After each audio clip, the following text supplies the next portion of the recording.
Good, thank you. Welcome. There's a very nice energy when I came into the room earlier, which was lovely.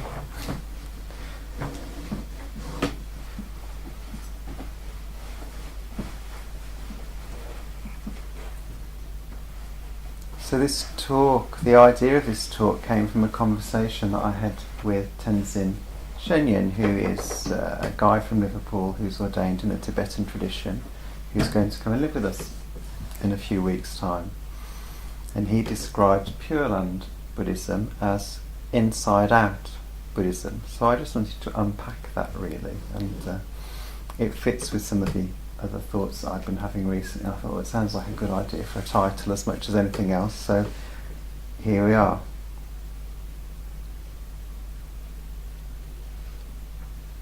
So he was contrasting it to styles of Buddhism where you engage with the practice in order to get somewhere, which we all do some of that all the time, of course. And perhaps towards the end of the talk I'll talk about how the two different styles can come together and work together. But in some traditions of Buddhism there's a real emphasis on the path, or different stages on the path. They have the Lamrim meditations in Tibetan Buddhism, where sort of first of all you complete this practice, then you move on to this one, and you're developing your spiritual maturity as you go through the stages. A few weeks ago we were chatting with friends about the idea of enlightenment in Buddhism, and we said, we don't really worry about enlightenment in this tradition, or we don't worry about getting enlightened. And they said, well, what motivates you? Why do you practice then? Because for them the idea of becoming enlightened, becoming something other than they are now, was what drew them along the path.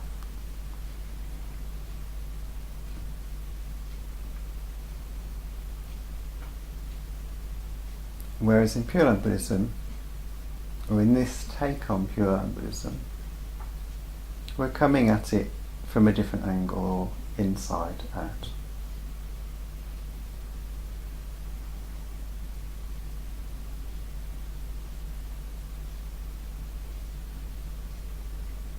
So I want to think a little bit about gratitude, about grace, and about honesty.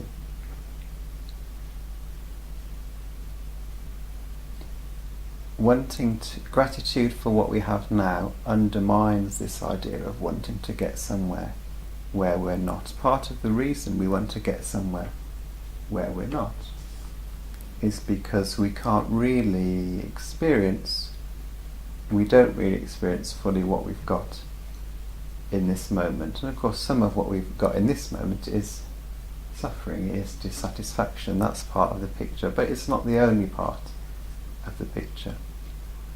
And if that's the thing that fills our window, then of course we're going to want to do something to get out of there and to get somewhere else. But as any of you who have ever sat in meditation will know, fighting with what's presented to you, trying to change it into something else, invariably produces more drama, more conflict. So using that example of meditation, if you're sitting quietly and a thought comes up and you think, oh, I want to get rid of that, or I don't like that memory, or I'd like to be different in this moment, that energy to change yourself usually ends up creating more ripples in the water, stirring more things up and actually keeping you in the state that you don't want to be in.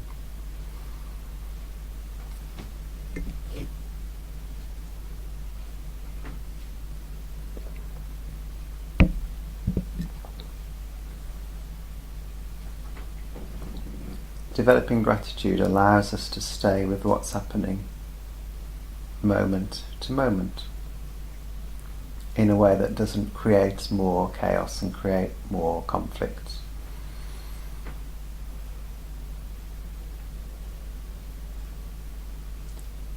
It also encourages us to broaden our understanding of what reality is. Particularly in the West, we have this idea of working really hard, doing it for yourself, pulling yourself up by your own bootstraps, making the right choices, putting the work in and then getting good results from it. No, there's nothing wrong with that as far as it goes. But when you really start to examine the choices that brought you to where you are now, what you uncover is a whole range of causes and conditions that are nothing to do with you, nothing to do with how much work you put in, nothing to do with whether you chose to go left or to go right. They're instances of things coming from the outside that change you, that gift you with the opportunity to become something different or to do something different.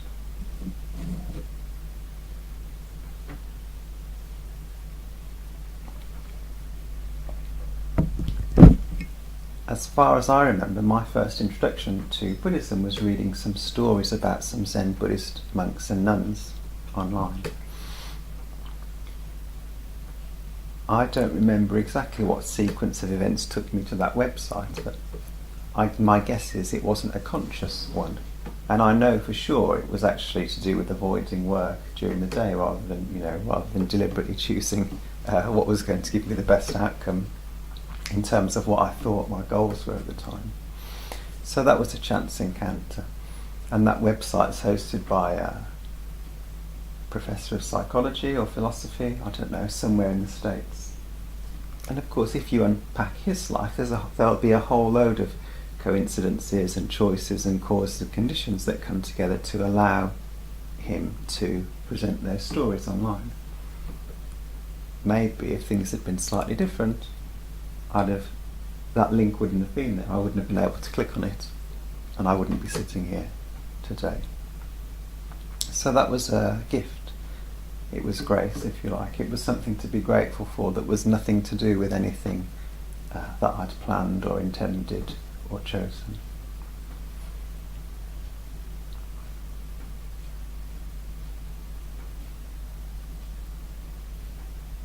When someone gave me a copy of Caroline Brazi's book, Buddhist Psychology, again, exactly the same story could apply. I guess the slight difference in that encounter was that I'd said that I was interested in Buddhist psychology, so there was something from my own side. But where does that interest in Buddhist psychology come from? Well, it comes from a whole range of causes and conditions that mostly have their origin outside of me. I read Carl Rogers' book about psychology while I was at university, and who knows what other causes and conditions conspired to encourage me to become interested in how the mind works or in spiritual practice. Some things that I look back on, at the time I understood as disappointments, have brought me to this place. So disappointments in other spiritual traditions, in the Christian church. When I was disappointed in the Christian church, when the people let me down, when I perceived people to be letting me down, when I couldn't sort of make sense of the teachings that I've been given, that was a big disappointment to me. But if I hadn't had that disappointment and gone through the process of assimilating that, and through the dead space that came after it, where I wasn't really connecting with anything spiritual at all, again, I wouldn't be here speaking to you, and now there's a lot of things that are obvious for me to be grateful for, but in that moment, at that time, I wouldn't have chosen to be grateful for that disillusionment. Maybe I would have done, but it would have been a very cynical sort of gratitude. Now I'm hard-boiled, and now I'm following Richard Dawkins, I'm an atheist, I'll unpick whatever you bring to me, and yes, I'm pleased about that. But it wasn't a sort of light-hearted, warm gratitude.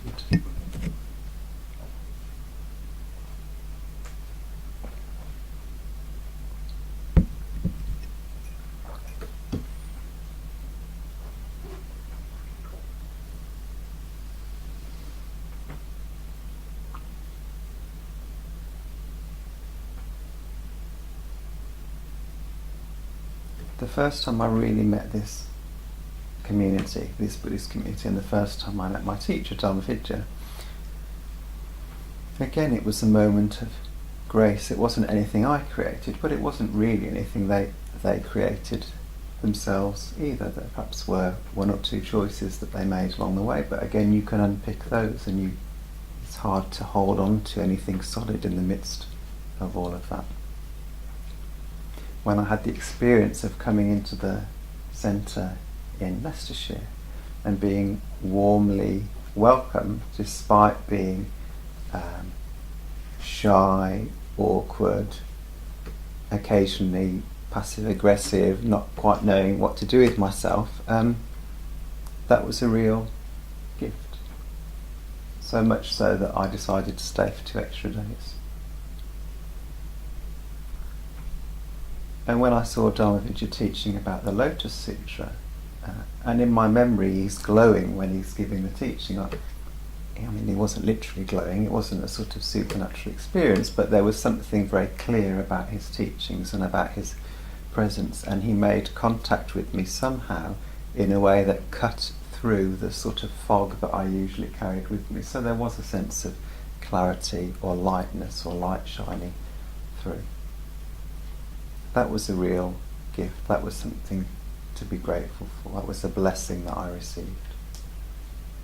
I was chatting to somebody at the Buddha Field Festival, and they were talking about a talk that they'd done years ago that they thought went really well.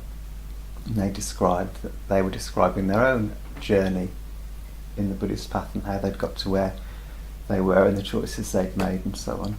And someone came up to them at the end and said, well, I don't know exactly what they said, whether it was, I liked that, but whether it was, oh, I didn't like that at all. And he asked them, well, what was it about it that you didn't like? And they said, oh, well, there was nothing about blessings in the way that you told that story. And he went away and reinvestigated what had brought him to that moment.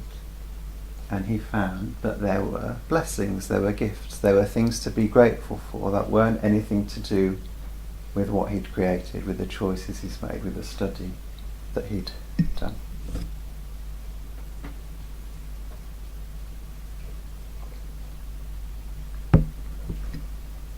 There's a Korean Buddhist teacher who, if I'd been really clever, I would have checked the name of before coming into the room, but I didn't. I want to say, no, I'm not even going to try and guess the name because I'll get it wrong, and that would be upsetting to everybody. And if I knew it, I wouldn't get the pronunciation right. But Dharmavijaya, my teacher, was reading some of his teachings, and he read a few years ago, and he read a little bit out to me, and it said, how did it put it? We often understand practice as a way of getting enlightened. If I do my meditation, I'll become more peaceful, the scales will fall from my eyes and I'll be liberated, or Nembutsu, or the precepts, whatever it is. Whereas he described his understanding as actually the practice we practice to the extent that we are already enlightened. So another way of saying this is the practice that we're doing now today is as a result of the gifts that we've received. This is a result of the wisdom that we've been given. Now both of those are true, of course, because doing the practice does keep that process of enlightenment working in you. It keeps the wheel turning. But if you emphasize that aspect of it, you can easily fall into, or the ego can sort of trick you into creating an identity of somebody who's wise, or you can end up falling back into that, creating that sort of conflict with yourself, that split with yourself that I talked about at the beginning. Oh, I don't want to be this sort of person. Whereas if you practice with the understanding that, oh, I'm meditating this morning because I've received these teachings and I've processed them to a particular extent, and to the extent that they've sunk into me is the extent that I can sit here and practice, is the extent that the depth of my practice today will go to. That tunes you back into reality. It tunes you back into an honest assessment of what is the case. It doesn't ask you to do anything, and actually it can create gratitude, because you go, oh, well, isn't it wonderful that I'm able to sit here and do this practice and have this experience of even a little bit of peace this morning, this evening.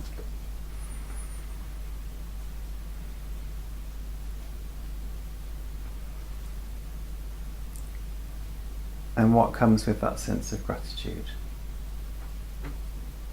Being able to relax into what you've received. And also a sort of lightness. If you are suffering, if you're in trouble, if things aren't going so well, if the picture is looking dark, knowing that you have already received something just opens the curtains a little bit wider and allows some light in around the edges. If you're in this room listening to me, or if the recording works and you're listening to it and you're not in this room, you've already received something that's brought you here. You've already got an enormous amount to be grateful for. You can sink into those blessings.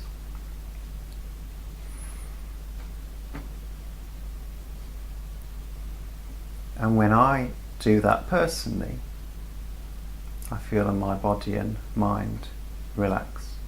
And maybe that makes it more likely that I can receive more things in the future. Of course, if you start thinking in that way, you can fall back into the earlier trap of trying to get somewhere different. It's really just about appreciating what we've been given in this moment.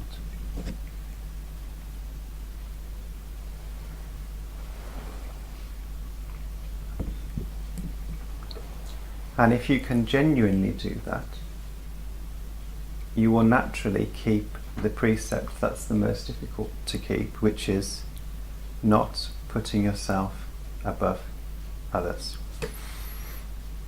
According to Alan Watts, that's the most difficult precept to keep. And it's pretty difficult in my experience.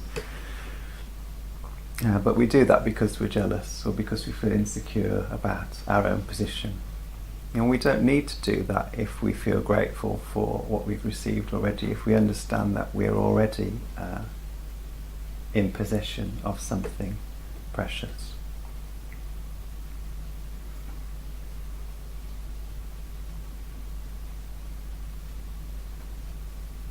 And Pureland Buddhism takes this a step beyond what I've already talked about, because it has this idea that the Buddha is present always. Amitabha, Amitayas, the Sanskrit names of Amida Buddha mean unlimited light and unlimited life. So there's a sense of the presence of enlightenment, the spirit of the Buddha, nirvana, whatever you want to call it. Life means that it transcends time. It's present from moment to moment. And light refers to space. Wherever you go, you've got access to the Buddha.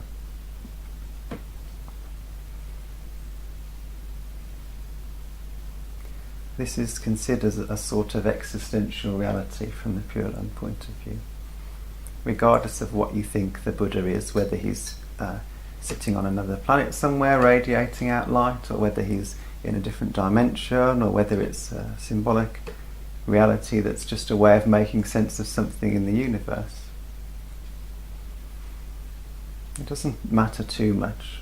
What's important is the understanding that there is something that can be received at any moment, at any time.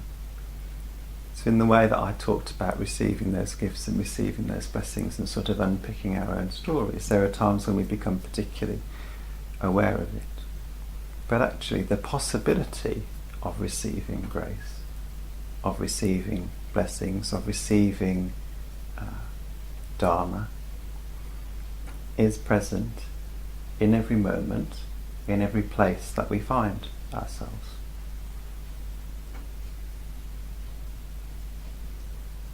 What keeps us from receiving that is the stories that we tell ourselves, the greed, the hate, the delusion, the conflict that we have with reality.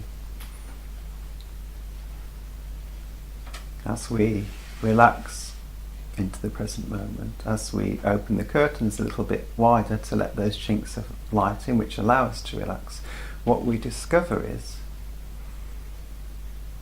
that if our heart does open a little bit, there is something that we can receive. That light that I described Dharmavidya as glowing with when I encountered him teaching about the Lotus Sutra. That's present all the time, that's present everywhere. Not that we necessarily do experience it, because we are full of wayward passions and we are ordinary human beings and we're not at the end of our spiritual journeys yet. But this is the central truth of Pureland Buddhism. This is what's been passed down from disciple to disciple, from teacher to disciple, throughout the ages.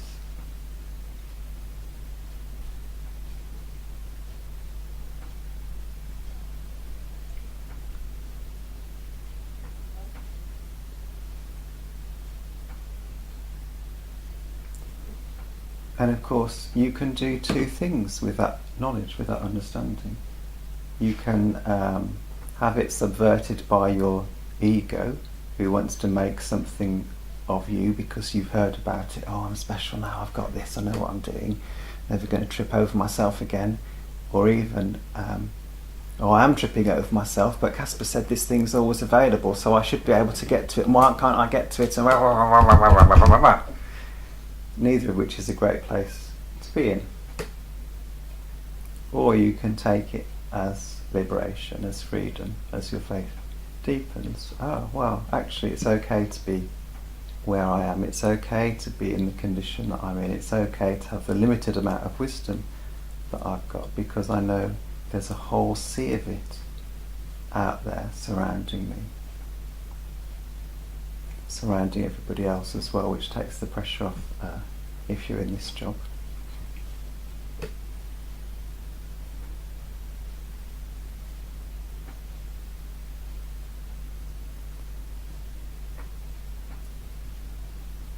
And the understanding in Pureland Buddhism is that the more we can tune into this, the more we're able to remind ourselves of this reality, the more we're able to receive of it,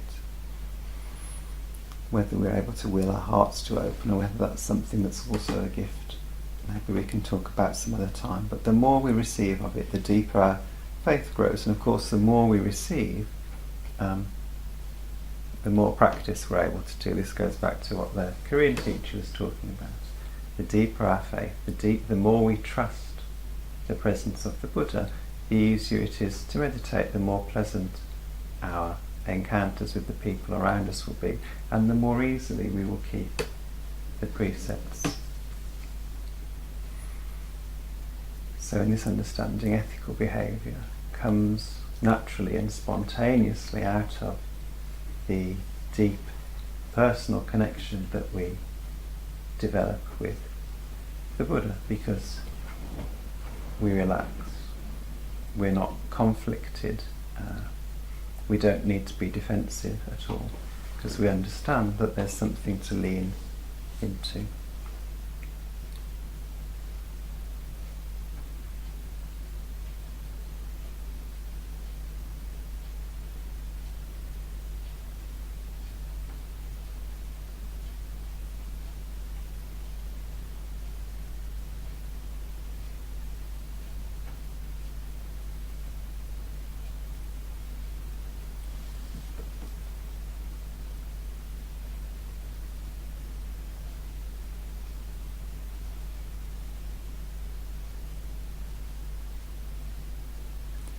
At the same time, we are given practices and precepts, and we do use those consciously in this tradition. And of course you can say that, oh well, we use those consciously because we've already received something that allows us to use them consciously, but let's just consider that we are given Buddhist teachings, that there are sutras, that there are precepts, that there are things that we can strive to reach for. If you read the Nikayas, the stories about the Buddha that are written in Pali, there's hundreds and hundreds of lists of ideal ways to behave for lay people, for monastics, lists of virtues. And in the way that I'm talking, we understand those as the fruit of this practice, of the fruit of tuning into the Buddha. But at the same time, all those lists are there. So what do we do with them? How do we work with them? Can we work with them consciously?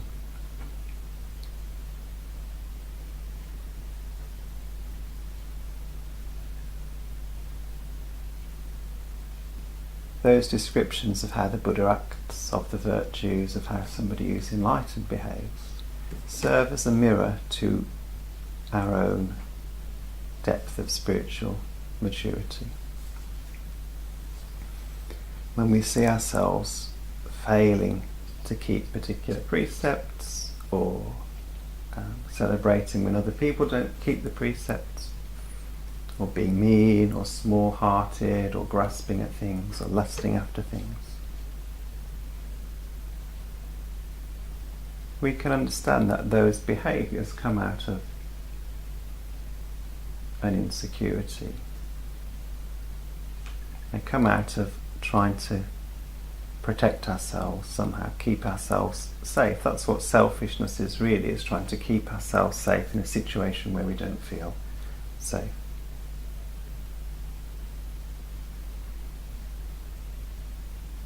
I don't know whether you've heard of Maslow's hierarchy of needs or not. It's one of those, I can't remember when he was around, in the 50s or something, similar time to Rogers, and essentially what he suggested was that there's a first of all you need food, then you need shelter, then you need to develop your psychological states of mind and bring that into balance, and then you can practice spiritually and sort of become enlightened once you've got the other things sorted.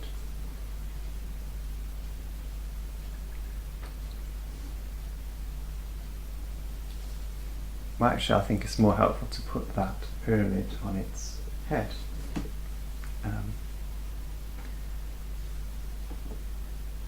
The grasping after physical things, food, shelter, perfect relationships, trying to sort our psychology out. We don't need to engage with that in such a fraught way, in a sort of fight for survival way, if we've got the top, the cap of the pyramid sorted out. If we're spiritually secure, if that little triangle on the top is already lit up, actually we can be much more relaxed about the other levels in the pyramid, because we're already free. We don't need to worry so much about where our food or our shelter is coming from, whether we've got good relationships with people, because we've got a deep sense of being okay, of being loved just as we are, of the sort of okayness of our position. And in that position, when that triangle is perfectly lit, so the position of sainthood or of a bodhisattva or a Buddha, what you see in those people is that they don't worry where those things come from, and some of them even live their lives in a way that make it less likely they'll receive those things, going on hunger strike, for example, because they've got a deep sense of spiritual freedom. So when we see ourselves grasping after things, trying to sort those things out, or often in very dysfunctional ways, breaking the precepts, which usually comes out of a sort of twisted sense of trying to get those things for ourselves at the cost of others often. Actually, what that says to me is that there's that little triangle at the top of the pyramid isn't as bright as it could be. Because if it was, we wouldn't be engaging in these sorts of behaviours.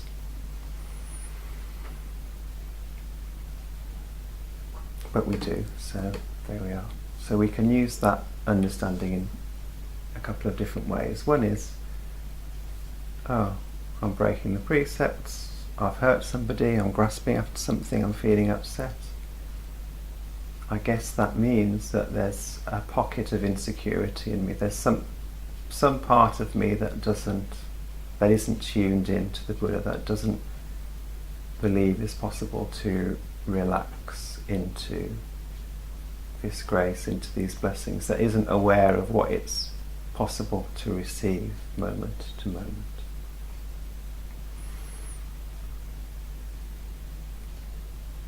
So what you might do then is do some spiritual practice, or try and reset the dial so that you can tune back into that reality a bit more, and that's a good thing to do.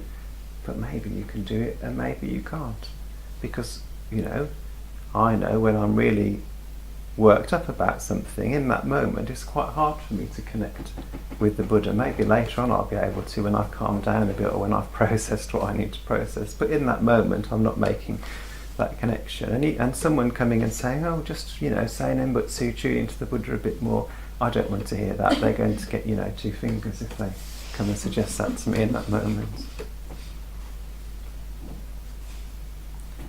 The deeper spiritual truth that we can take from that actually is that regardless of what state I'm in and whether I'm able to tune in to that reality or not, the light of the Buddha doesn't change. It's not affected by me being upset or not being upset. It's still offering me blessings. The Dharma is still present, offering me grace, offering me blessings moment to moment, regardless of what state I find myself in. And this really is the sort of the centre of Pureland Buddhism, that regardless of what state we find ourselves in moment to moment, it doesn't affect the presence of the Buddha. And if we do break a precept, if we do feel upset, actually what tends to happen is to the extent that we've taken refuge in the past in the Buddha, often we'll feel contrition, we'll feel sorrow. Oh, okay, now I've calmed down a bit, I can see that wasn't the wisest course of action, I've hurt somebody, and I feel sad about that. And out of that sadness comes a relaxation, because sadness, you only get to sadness if you accept what you've done, if you accept reality. It's the same with the stages of grief. You go through all those different stages and you get to sadness and acceptance at the end, because sadness is what's really at the heart of it. And in that acceptance comes a relaxation, and in that moment of relaxation, naturally we're able to connect with the light again. And that doesn't come from us trying to do it, it's just how it is to be human.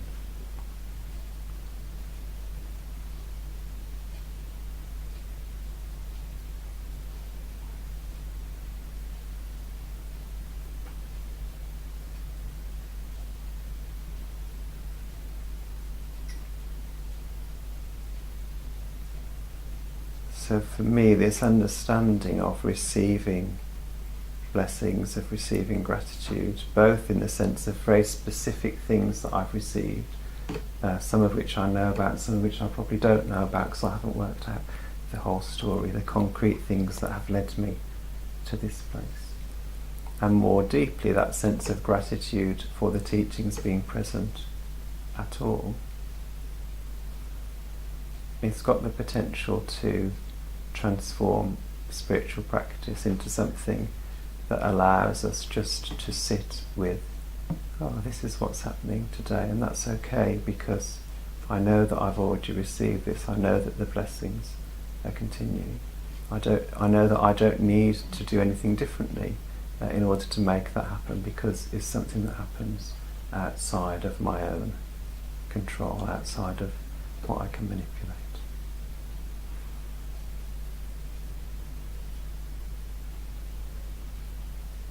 I think this is a very good way of looking at spiritual practice.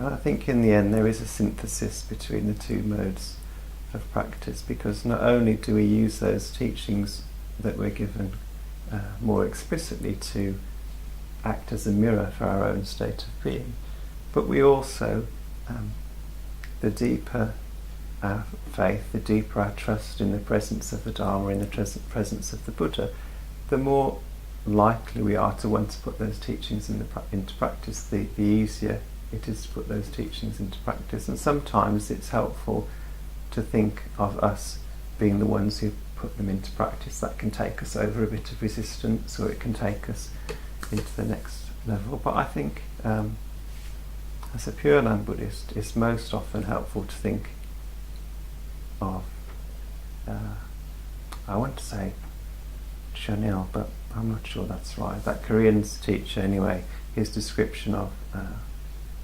enlightenment being something that we're gifted, that we practice to the extent that we're enlightened already. Or we would say in Pureland Buddhism, practice comes out of faith. In the Summary of Faith and Practice it says faith and practice cannot be differentiated.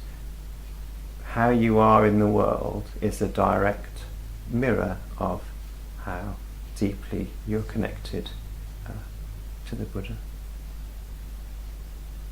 No more need to be. Thank you very much.